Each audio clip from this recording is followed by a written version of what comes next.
The Lord be with you. A reading from the Holy Gospel according to Matthew. Jesus said to the crowds, "The kingdom of heaven is like a treasure hidden in a field, which someone found and hid. Then in his joy he goes and sells all that he has and buys that field. Again, the kingdom of heaven is like a merchant in search of fine pearls. On finding one pearl of great value, he went and sold all that he had and bought it." The Gospel of the Lord. We continue reading from the prophet Jeremiah, this time chapter 15, and we see that Jeremiah is having a vocations crisis. He began joyfully in his ministry. He says, "Your words were found, I ate them, and your words became to me a joy and the delight of my heart. For I am called by your name, O Lord God of hosts." A good beginning.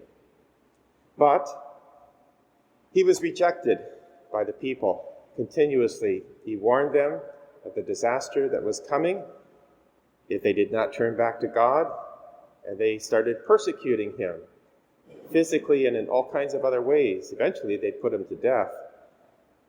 Today's first reading, he says, "Woe is me, my mother, that you ever bore me, a man of strife and contention to the whole land.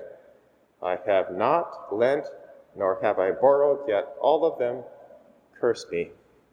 In that frustration, he then lashes out at God, because he's basically telling God that you are deceitful. You brought me into this ministry. You knew I was going to be persecuted. It's all your fault. And he's addressing this to God. "Truly, you are to me like a deceitful brook, like waters that fail." The image there is of a brook that's supposed to be providing water in times of dry heat, when the person needs it most, and it's dried up. In that sense, it's not fulfilling its call. It is deceitful. He's telling that to God. That's you. Well, how does God respond to this backsliding? With mercy, but also a warning.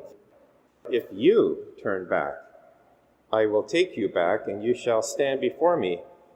If you utter what is precious and not what is worthless, you shall serve as my mouth. It is they who will turn to you, not you who will turn to them." Stern warning. Jeremiah heard that word, and he was faithful to the end. But we see in the middle of his vocation how he could almost give it up. And I think many of us have been there. Vocations are not always lived out to the full, whether it's marriage. Certainly in the priesthood, many clergy have left the priesthood because they felt such frustration and other issues that they've packed it in. God is basically saying to us what he said to Jeremiah. And he tells us that through Christ in these two parables of today's gospel from Matthew chapter 13. Basically saying, put me first. Put me first. And everything else will fall into place. Jesus said to the crowds, "The kingdom of heaven is like a treasure hidden in a field, which someone found and hid. Then in his joy, he sells all that he has and buys that field." In the midst of our own doubts and fears, frustrations, let us remember that we have this treasure. In fact, this treasure has found us. We didn't deserve it. We're here to receive it in the Eucharist, Christ himself. It is the pearl of great price. But a decision has to be made every day. Put Christ first, and not these other issues that are important, but still not putting Christ first. When we recognize the treasure and the pearl, then in spite of all the sufferings and the fears, God will provide. How do we prevent this walking away, this backsliding? Offer our sufferings for the salvation of the world. That's our vocation, to suffer with Christ, to live that life of detachment for the sake of the treasure, the pearl of great price. And then to receive the sacraments, which we're doing today, that keeps us strong. And finally, prayer. We have Eucharistic adoration following Mass. Every prayer is this call to God to strengthen us, that we would persevere to the end. And then say with today's psalmist from Psalm 59, I will sing of your might.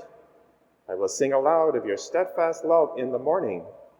For you have been a fortress for me and a refuge in the day of my distress.